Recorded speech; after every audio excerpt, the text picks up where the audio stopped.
Hello everybody. So today I want to talk about calculus. The topic today is about integration. So now I want to show you how to answer. We can do about factorization by s squared.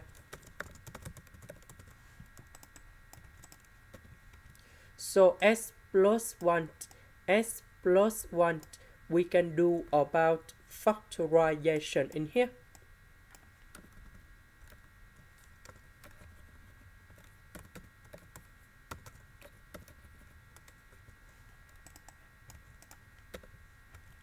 So this one, that is about identity, and we have s minus 1, s plus 1. So this one divide by this one.